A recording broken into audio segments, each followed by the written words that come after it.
এরকম কঠিন স্লোগান দিলে আপনি প্রত্যেকটা বার করে আনছেন, এটা মুখস্থ হয়েছে। এটা কত সুন্দর সুন্দর স্লোগান আছে, বাইরে দিয়ে কি থাকছেন একটা বছর করে কইয়া বইয়া রয়েছে। আমি তো ধরতাম পারছি না, ফলাফলে ধরবো কোন?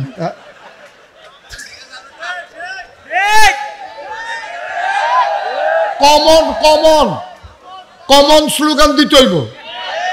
সবাই বলো মারহাবা, সবাই পড়ে না আমিন। আর প্রকাশ্য এবং গোপন আল্লাহরে সব জায়গায় সমান ডরাইতে হইব। 1 নম্বর কথা মনে আছে? সবাই কনা আমিন। আমরা বাইরে একরকম ভিতরে আরেক রকম, এটা বাইসা বইতো না। সব জায়গাতে একরকম ডরাইবেন আল্লাহরে, এটাই হচ্ছে আল্লাহর বিধান। নবীজি আমাদেরকে 1500 বছর আগে জানিয়ে দিছে। আমরা দেশে এই কারবার, পৃথিবীর কোনো দেশে এই কারবার নাই। নির্বাচনও দাঁড়াইলে একরকম, ফাঁস করে সাল্লাহ আরেক রকম। ঠিক নি রে কথা না? ঠিক নেই? নির্বাচনও দাঁড়াইলে দেখবেন একরকম, ফাঁসটা কইরা সারলে মোর্চা দিয়ালায়, ফাঁসটা করে সারলে মোর্চা দিয়ালায় না, এটা হবে না। তাইলে প্রকাশ্য গোপনে আমরা আল্লাহরে একরকম ডরাম। আমিন কর, জোরে কন আমিন। আচ্ছা, খুশি এবং রাগান্বিত অবস্থা, মানুষের অবস্থা আছে 2টা। কোনো সময় মানুষ খুশি, কোনো সময় রাগান্বিত। সেতুটে এই সেত উঠলে একরকম, খুশি মনে আরেক রকম না, এইটা হবে না। মুসলমান যারা, তারা একটা ভারসাম্যতা রক্ষা করবে, মধ্যম পন্থা অবলম্বন করবে।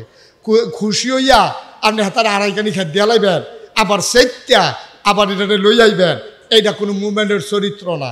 বাংলাদেশের সংবিধানে একটা ধারা আছে, আপনারা দেখছেন, অনেকে খেয়াল করছেন, এই বছর ডক্টর ইউনূস যখন এই প্রধান হলো, উপদেষ্টা প্রধান, তারে শপথ করাইছে। আমি ওখানে প্রতিটা অক্ষর মন দিয়ে শুনছি কি তা কয়। শপথও কইছে, আমি ডক্টর মোহাম্মদ ইউনূস রাগের বশবর্তী হয়ে অথবা বিরাগের বশবর্তী হয়ে আমি কোনো সিদ্ধান্ত নেব না। অর্থাৎ আমি রাগ হইয়া কয়া ম্যাডাম, এই কথা কখন যেত না। খুশি হয়ে গেলাম স্যারে, এইটাও কখন যেত না। আমি আন্তরিকতার সাথে আইনকে সমুন্নত রেখে আমি কাজ করব। এটা হচ্ছে 1500 বছর আগে নবীজি কইছে। আর আমরা দেশও হন 2024 সালে কেমনে মিল্লা গেছে গা দেখেন। কয় যে আপনারা কোটা বাতিল করলেন, তো সেই বাতিলটা যদি থাকে তো এত ফলাফাইনার আন্দোলন করা লাগে না। আমি হাবলা সেটা কইছি, রাগের মাথাত কইছি না। আপনি রাগের মাথায়, আপনি বাংলাদেশের প্রধানমন্ত্রী, আপনি রাগের মাথায় কথা বলতে পারেন না, ঠিক কিনা? মনটা যা ধরে তা কইবেন। আপনার রাগে হসে তো বাংলাদেশটা চলে না, ঠিক কিনা? বাংলাদেশটা চলবে একটা নীতিতে। কোনো ব্যক্তির রাগ হোস দিয়া বাংলাদেশ চলবে না। যখন কোনো ব্যক্তির কাছে দেশ জিম্মি হয়ে যায়, সেই দেশের মানুষ মানুষ থাকে না, মানুষ কুকুরের মতো হয়ে যায়, ঠিক কিনা? এটা রাগ বিরাগের বিষয় না, এটা খুশিবাসীর বিষয় না। এটা কোনো এইরকম না আমার মনোদর্শ 50টা দিয়া লইলাম, আমার মনোদর্শ কোন যদি আবার টাকা লয়ে লইলাম, এটা হয় না। এটা দেশের যারা প্রধান জায়গায় বসে, রাগ বিরাগ সব জায়গায় আল্লাহর ভয় থাকবে একরকম। আমিন কন, জোরে কন আমিন। 3 নম্বরে ধনী এবং নির্ধন, অর্থাৎ আপনার যখন টাকা হবে এবং আপনি যখন টাকা থাকবে না, সবসময় আপনি মধ্যম পন্থা অবলম্বন করবেন। আমরা দেশের তারা দেখবেন কয়টা টেহার মুখ দেখলে তে মানুষরে মানুষ কয় না, ঠিক কিনা? কয় ভাই, এই যে ভাই, এবার আরো কস না আমি যে ডাক দিছি, না না, এবার মনে করছে কার জানি ডাক। তুমি বইয়া লাও, আর্জেন্টিনা বইয়া লাও। তুমি তো এটা একটা আন্তর্জাতিক মাহফিল বানাই লেছো, আর্জেন্টিনার তাই পড়ছো ওয়াজ হুনতা। মাশাআল্লাহ, মারহাবা কন। তো যেই কথাটা খেয়াল করেন, যেই কথাটা কইতাম ইসলাম, ধনী এবং নির্ধন, ধনী এবং গরিব 2 অবস্থায় আমরা দেশে, আপনার নবীজির হুকুম হইল যে একরকম জিন্দেগি করবা, মধ্যম পন্থা। টেহা আছে দেখিয়া মনটা যা ধরে তা করবা, টেহা নাই আবার যা করে তা মনটা যা ধরে তা করবা, 2টা একটা ইসলাম সমর্থন করে না। সব সময় মধ্যম পন্থা অবলম্বন করতে হবে। আফসোস হচ্ছে আমার দেশের মানুষগুলো যখন টাকাওয়ালা হয় তখন আর অন্য মানুষকে মানুষ মনে করে না, ঠিক কিনা? কিন্তু আমরা ভুলে যাই টাকা দেয় কে? আমার কথা কোনা দেয় কে? নেয় কে? আপনি যখন টাকা পাওয়ার পরে আপনি যখন পাগল হয়ে যান, অস্থির হয়ে যান, তখন আপনি ভুলে যান টাকা দেওয়ার মালিকও আল্লাহ, নেওয়ার মালিকও আল্লাহ। এটার কারণে আমাদের দেশে আজকে এত জঞ্জাট। মনে রাখবেন, মনে রাখবেন, কখনো টাকার গরম দেখাবেন না। আমাদের দেশে আজাগাত কুজাগাত যখন টেহা হয় দেখবেন সিনেমা হল হয়। আজাগাত কুজাগাত গেলে গ্রামের ভিতরে দৌলাদৌলি হয়। আজাগাত কুজাগাত টেহা গেলে গ্রামও মার্ডার পড়ে, ঠিক কিনা কও? আজাগাত কুজাগাত হগিন্নি ফুতেরা তো টেহা গেলে তো এই টেহার বালা কামো লাগবো কেমনে? তে হইলো হগিন্নির ফুত, তারে সকলে চান্দা তুলে বিদেশ পাঠাইছে। 150 থাকতে মুরগা চুরি ধরা পড়ছে 5-6 বার। আসে নেই খেচ্ছ তে ফাপ্পা চুরি করালায়, হোমা চুরি করালায়, মুরগা চুরি করালায়। তার বাপে সহজ সরল মানুষ, তার বাপে কয়বার মানুষের বাইক মাপ চাইয়া ইঞ্জিনিয়ার মুজাম্মেল সাহেবরে লইয়া গিয়া তারে খাডের ফায়ার লগে বান্ধাতে চড়াইয়া আনছে। হেইতে তখন তারে সকলে মিল্লা চান্দা তুলে বিদেশ পাঠাইছে। তখন কয়টা টেহার মুখ দেখছে, কয়টা টেহার মুখ দেখিয়া তে গ্রামও আইয়া 2 বেড়ায় তর্কাতর্কি করতে আসি। এরকম কথা তো কত কথা কাটাকাটি হয়, 2 জনের মধ্যে কথা কাটাকাটি হইতেছে। তো একটারে কানে কানে নাক দিয়ে নিয়ে কয় বইয়ের স্বীকৃতি খিচালাস থাকে রে। হ্যাঁ তো দৌড় দিয়ে গিয়ে খিচালাইছে, যেটারে দিয়েছে হ্যাঁ তো কই কি তারে খিচার সময় হয়েছে। এটা কাজ্যার দেখা জাগাত যাওয়ান লাগবো তো না খিচ হুদুদু দৌড় দিয়ে গিয়ে খিচালাইছে। হ্যাঁ তে টেহা দিয়া দিছে রাগাইয়া ফ্যাস। ওই আজাগাত কুজাগাত যখন টাকা হয় তখন এই টাকা দিয়া গ্রামে ঝগড়া হয়, এই টাকা দিয়া সিনেমা হল হয়, এই টাকা দিয়া গ্রামও লাশ পড়ে, এই টাকার কারণে গ্রামে পুলিশ আসে, আইসা মানুষের সম্পদ ওই যেমনা ইয়ে হেমনে যায়। আর বালা মানুষের যখন এত টেহা হইয়ে তখন এই বালা মানুষের এত টেহা হইলে নিজের বাপ দিনের জায়গার বাপ দাদার জায়গার ভিতরে 5 তলা ফাউন্ডেশন দিয়া 3 তলা মাদ্রাসা হয়, ঠিক কিনা কও? আমার আদরের নাসিম, আমার কলিজার টুকরা, আল্লাহর খাস মেহরবানি নিজের বাপ দাদার জমিনের উপরে ক্যাশ টাকা খরচ কইরা আমি তো অবাক হয়ে গেছি। আবার মালয়েশিয়া গেছি পরে আমারে বলছে যে হুজুর আমারে নানা ডাকে, তার ওয়াইফ আমারে নানা ডাকে, এই কারণে সেও নানা ডাকে। আমার ওয়াজ শুন না নানা নানা ডাকে, তো সেও আমারে নানা ডাকে। তো নাসিম আমারে বলতেছে যে নানা ভাই আপনি একদিন যাইয়েন, একটা সুন্দর করে মাদ্রাসা করছি। সুন্দর করে করছে এইটা আমি বুঝছি, কিন্তু এত সুন্দর যে এটা বুঝছি না। মারহাবা বলবেন না? অনেক সুন্দর করে ওই বালা মানুষেরা তো টেহা পড়ছে, হাতে চিন্তা করছে এই টেহা অন্যভাবে খরচ না কইরা একটা মাদ্রাসা কইরা দেই, এলাকার সহজ সরল মানুষগুলো দিনই শিক্ষায় যেন আলোকিত হতে পারে। এটাই হচ্ছে বাস্তবতা। এই জন্য আমি সবসময় বলি টাকার গরম দেখাইয়েন না। আর হালালভাবে যেই টাকা কামাই হয় এই টাকার গরম কেউ দেখায় না। অসৎ পথে যেই টাকা কামাই আসে এইটারে গরম মানুষে দেখায় বেশি, ঠিক কিনা কও? কারণ লেবারের টেহা মাইরা, কন্ট্রাক্টরের টেহা মাইরা, তারপরে গিয়া ব্রিজের ভিতরে রোডের বদলি বাঁশ দিয়া ইঞ্জিনিয়ার সাহেবের মনে পড়ে গেছে গাড়ে কত ফাইলে আটকাই দিলাম হুজুর, আপনি তো এই কথা লাড়া দিয়া লাইছে, কত ফাইল $80 আটকাই লাইলাম। এটি বুঝি একটা কারবা, আর এটি বুঝি একটা কারবা। মনটা যা ধরে তা করে। আমি কইসলাম তোরা রোডের বদলি বাঁশ দিস কীর্তি, কাম লাগলে মোটা রোডের জায়গায় চিহন রোড দে, তো তো কোনো টেহা মাইরা খাওয়ান যায়। এরপরে কাম লাগলো ঘন ঘন জায়গা ফাতলা ফাতলা দে। তোরা রোডের বদলি যে বাঁশ দিলি আর উদ্বোধনের আগে যে লইয়া পড়লো হন কিতা করো, ঠিক কিনা কও? নাউজুবিল্লাহ জুড়ে কইতেন না। সুতরাং আমাদের যেন মনে থাকে যে কখনোই আমরা যেন এই কাজ না করি। এবার আসেন নবীজি কি সুন্দর সুন্দর সবটি কথা আমরা লোকে বনে নিও না, কথা কেন বনে নি?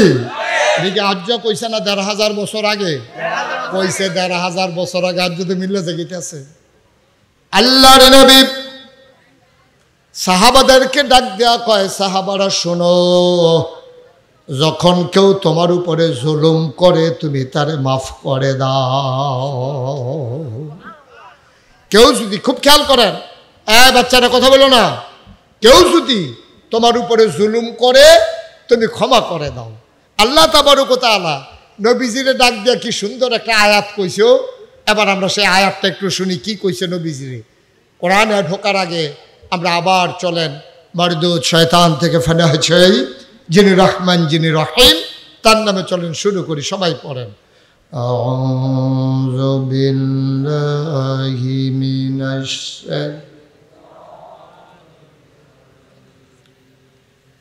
বিসমিল্লাহির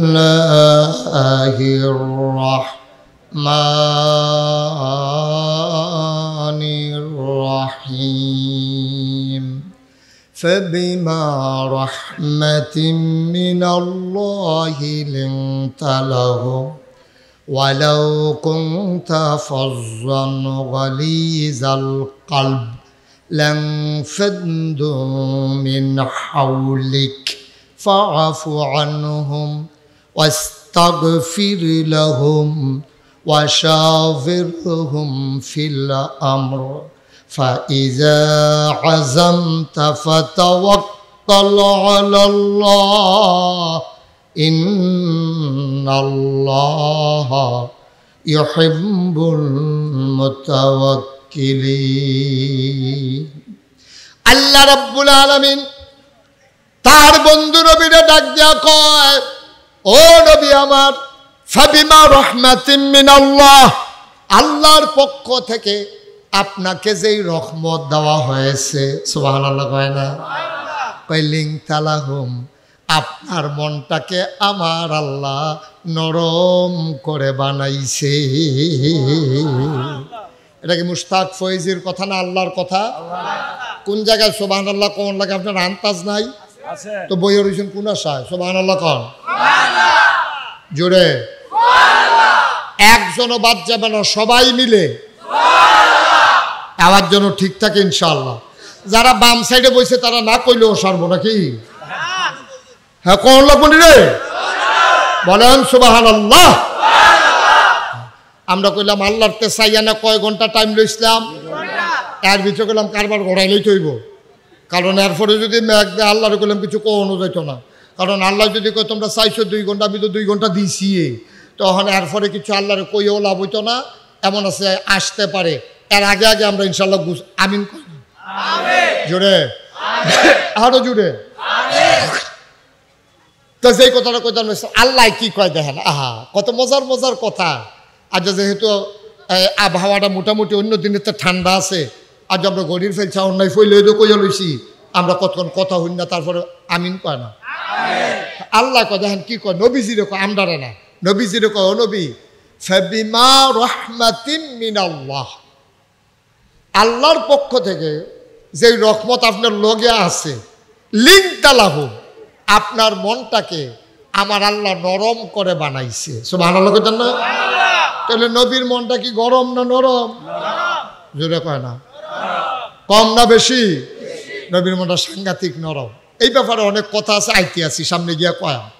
তাহলে আল্লাহ কয়, নবী গো আপনার মনটা নরম।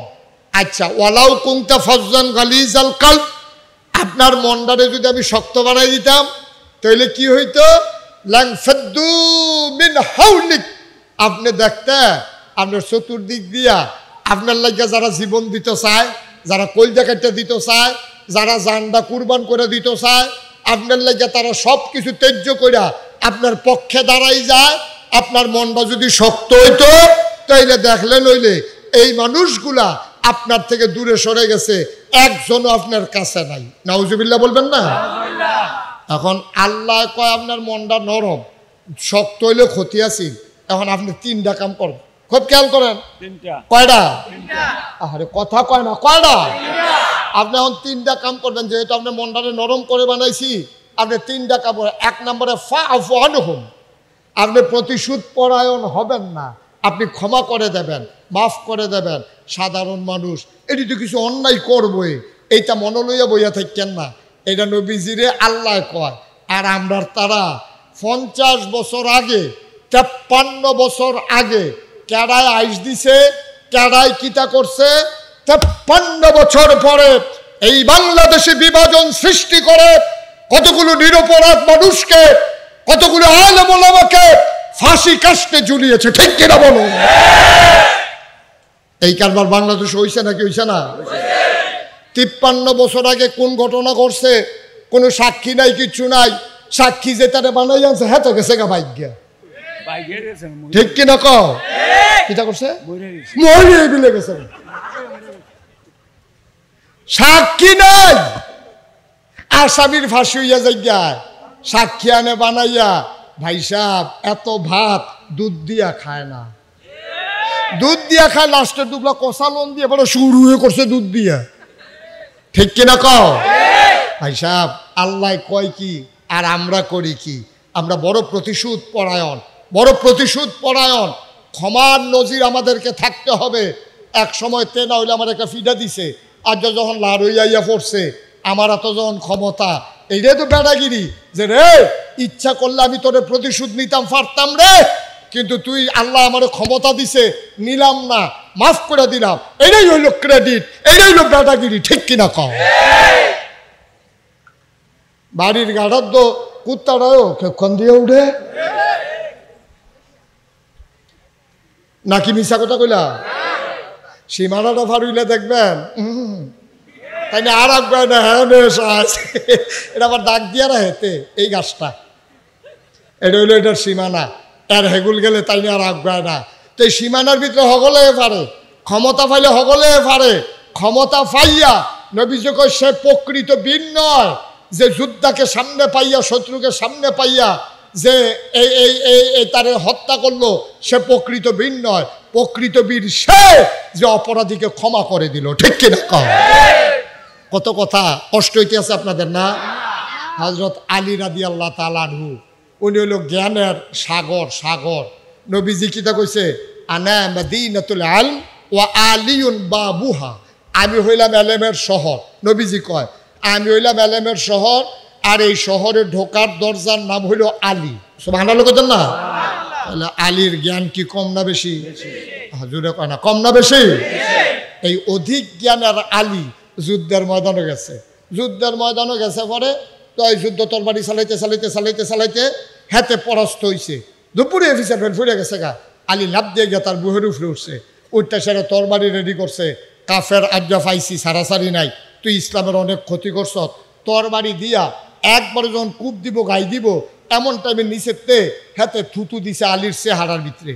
ওই যারে দইরা কূপ দিব হাতে থুতু দিছে। আলিয়ে আস্তে করে তারা ছাইড়া দিছে। সুবহানাল্লাহ কইতেন না? কাফের যুদ্ধ ডাক দিয়া কয় আলী বুঝলাম না, বুঝলাম না, তোমার পতবীর পুরুষ মানুষ আমারে এমন করে বাগে পাইয়া, এমন করে কায়দায় পাইয়া কত ক্ষতি আমি ইসলামের করেছি, তোমার সাথে তরবারি ধরেছি, কিন্তু তুমি এটা কি করলা বুঝলাম না। আমার এমন জায়গায় পাইয়া তুমি ইচ্ছে করলে তরবারি ঢুকাই দিতে পারতা। আমি তোমার রাগ উঠানোর জন্য আবার চেহারার ভিতরে থুতু পর্যন্ত মারলাম, তারপরেও তুমি কেন আমাকে তরবারি ঢুকাইলে না বুঝলাম না।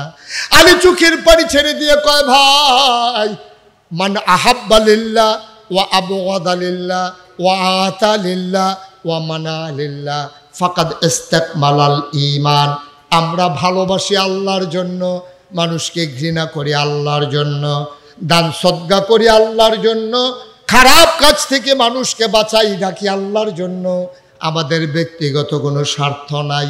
যুদ্ধের ময়দানে আসছি আল্লাহর খুশির জন্য। কিন্তু আমি যখন তোমার দিকে তরবারি ধরলাম, তুমি যখন আমার মুখে থুতু মারছো, আমার রাগ হয়ে গেছে। আমি চিন্তা করলাম তার এত বড় সাহস, তা আমার মুখে থুতু মারছে। এবার আমি ওই আল্লাহকে ভুইলা আমার জিদ মিটানোর জন্য আমি যখন তরবারি বসাইতে গেছি, তখন আমি বুঝে ফেলছি শয়তান আমার উপরে জয়ী হয়ে গেছে।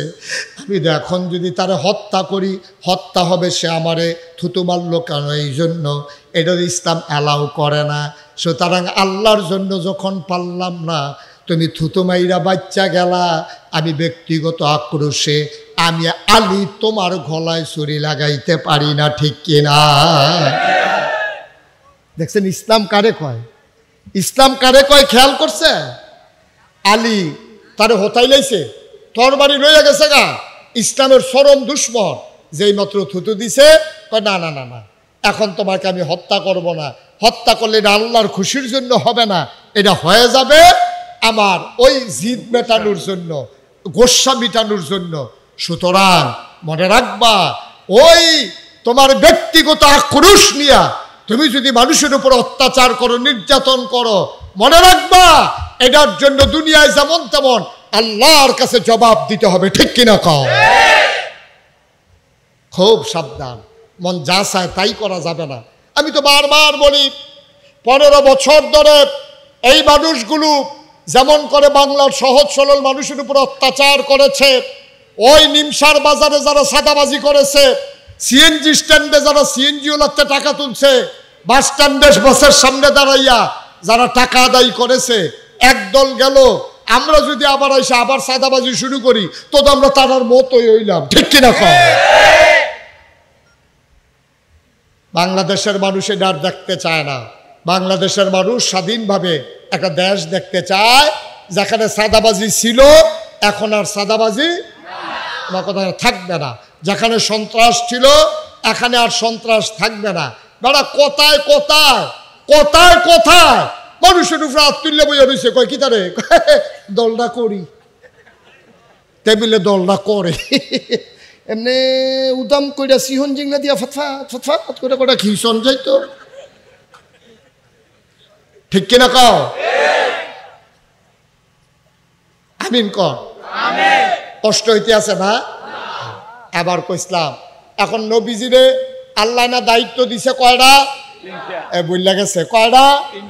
1 নম্বরে ফাফু আনহুম, 2 নম্বরে ওয়াস্তাগফির লাহুম। শুধু আপনি ক্ষমা করবেন এখানে শেষ না, ক্ষমাও করবেন। আবার যারা অন্যায় করছে উম্মতের পক্ষ থেকে আল্লাহর কাছে মাফ চাইবেন। সুবহানাল্লাহ বলবেন না? ওয়াশাবিরহুম ফিল আমর, এবং যে কোনো কাজ করার সময় সকলে লইয়া মেল মিটিং করে বইয়া পরামর্শ করে আর পরে করবেন। তাহলে নবীর মনটা কি গরম না নরম? বা কথা না, গরম না নরম? কম না বেশি? প্রমাণ আছে নাকি নাই? আসুন নবীর মনটা যে নরম এটার একটা উদাহরণ দিয়া আমরা শেষের দিকে চলে যাব। আল্লাহ যেন সুযোগ দান করে, সবাই কোনা আমিন। আল্লাহ নবী কত নরম তার মন। নবী মুহাম্মদুর রাসূলুল্লাহ, নবীর নাম শুনলে কি পড়তে হয়? 2-1 বার না বারবার, 2-1 দিন না প্রতিদিন, 2-1 সপ্তাহ না প্রতি সপ্তাহ, 2-1 মাস না 12 মাস, 2-1 বছর না সারা জীবন আমরা পড়ব সাল্লাল্লাহু আলাইহি ওয়াসাল্লাম। মদিনার মানুষের বড় অভাব, গভীর মনোযোগ খেয়াল করে শোনো।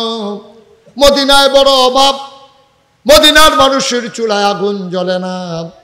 একজন মানুষ একটা ওট নিয়ে আসলেন, ইয়া রাসূলুল্লাহ এ অভাবের মাঝে আমি ওটটা দান করে দিতে চাই। আল্লাহর নবী বললেন জবে করো। ওট জবে করা হলো গরিব মিসকিনের জন্য। ওটটাকে জব করে অনেকগুলো ভাগ বসিয়ে দেওয়া হলো। মদিনায় ডাক দিয়ে বলা হলো যত মানুষ আছে গরিব যারা, চুলায় যাদের আগুন জ্বলে না, তাদেরকে খবর দাও তারা যেন এসে উটের গোশত নিয়ে যায়। লম্বা লাইন পড়ে গেল। আল্লাহর নবী তিনি বসে বসে একজন একজন করে মানুষ আসে। আমার নবীর মনটা কত নরম খেয়াল করে শোনো। লাইন ধরে মানুষ দাঁড়িয়ে গেছে। যেই আসে নবী বলে জায়গা আনছো, কেউ ব্যাগ করে দেয়, কেউ টুকরি বের করে দেয়। আল্লাহ নবী নিজের হাতে মানুষগুলোর হাতে গোশত বন্টন করা শুরু করলো। হঠাৎ করে নবী চুপ মেরে গেলেন। তিনি থমকে উঠলেন, তিনি চমকে উঠলেন, তিনি আশ্চর্যান্বিত হয়ে গেলেন। তিনি গোশত বন্টন করা বন্ধ করে দিলেন। সব মানুষ তাকিয়ে আছে, গোশত তো এখনো বাকি আছে, বন্টন কেন নবী বন্ধ করে দিলেন বুঝলাম না। আবার আল্লাহর নবী চুপ মেরে বসে থেকে চোখের পানিগুলো তার পড়তেছে। তিনি আস্তেই করে কাতারের মাঝে গেলেন। গিয়া দেখা একটা মহিলা গোছা হয়ে আছে, বুড়ি মহিলা। মহিলারা বাঁকা হয়ে আছে, লাঠিতে ভোট দিয়ে দাঁড়িয়ে আছে। আল্লাহর নবী কাছে গেলেন, তাকাইয়া তিনি আবার মহিলাটাকে জড়াইয়া ধরলেন, কপালের ভিতরে চুমু খাইলেন, ডাক দিয়া কয় মা, আমার মা, আমার মা, আমার মা হালিমাতুস সাদিয়া।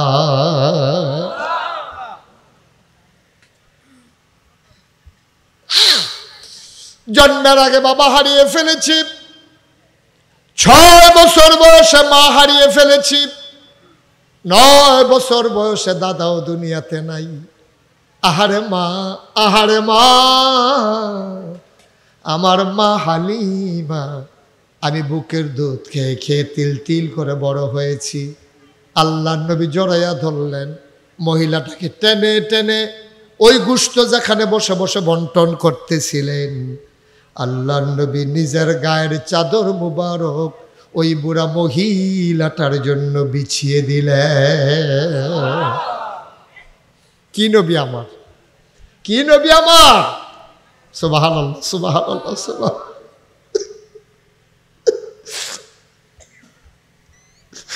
চাদরটা বিছাই দিলেন নবীজি।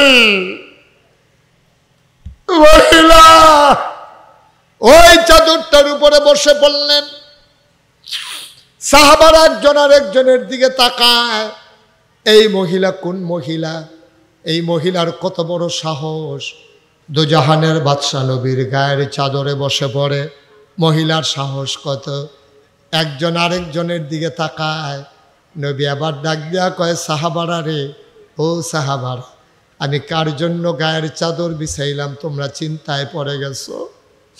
6 বছর বয়সে আম্মা হারাই ফেলছি, আমি তখনও বুঝি নাই মা কারে কয়।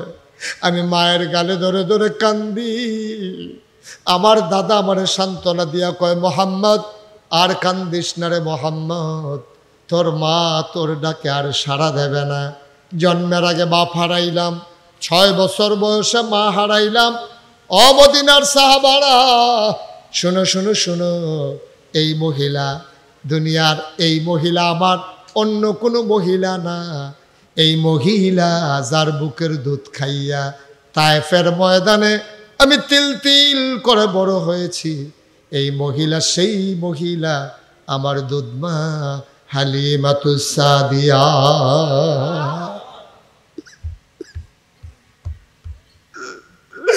আল্লাহর নবী কয়,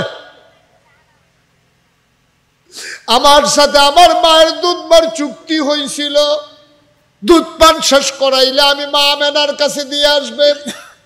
যেই দিন আমার মা হালিমা আমার বার মদিনা মক্কার দিকে নিয়ে যাচ্ছে তায়েফ থেকে, আমার মায়ের চোখের পানি শুকায় না। আমি যদিও 2-2.5 বছর বয়স হয়েছে, দেখতে আমি 4-5 বছরের বাচ্চার মতো হয়ে গেছিলাম। আল্লাহ আমারে অনেক তাড়াতাড়ি বড় করে দিয়েছে। আমি মায়ের চোখের পানি মুছে দিয়েছিলাম, আমার মা সহ্য করতে পারে নাই। হালিমার স্বামী ডাক দেয়া কয়, ও হালিমা, আরেকজনের বাচ্চা দিয়ে তো আসাই লাগবে, তুমি কেন কাঁদো? হালিমা ডাক দেয়া কয়, স্বামী দিয়ে আসবো, আপত্তি নাই, তবে মনে বড় ব্যথা, মোহাম্মদ রে জড়াইয়া বুকের মাঝে না নিলে আমার ঘুম আসে না। মোহাম্মদকে দিয়ে আসবো, আমি কারে জড়াইয়া ধরে ঘুমাবো?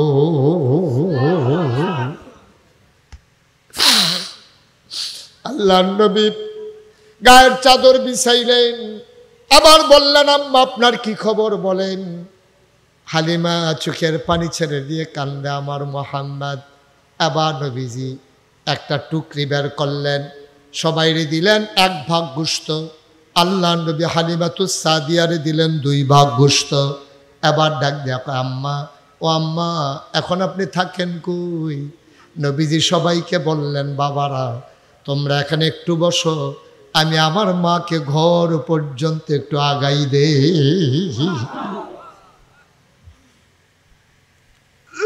তোমরা একটু বসো,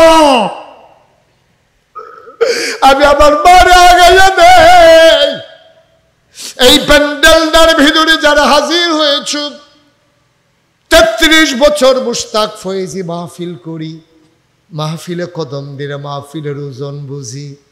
আজকে তোমাদের মাহফিলে কদম দিয়া এই মন সাক্ষী দিয়েছে, আল্লাহ তাবারক ওয়া তাআলা মণিপুর পশ্চিম পাড়ার মসজিদের মাহফিলকে আমার আল্লাহ কবুল করে নিয়েছে।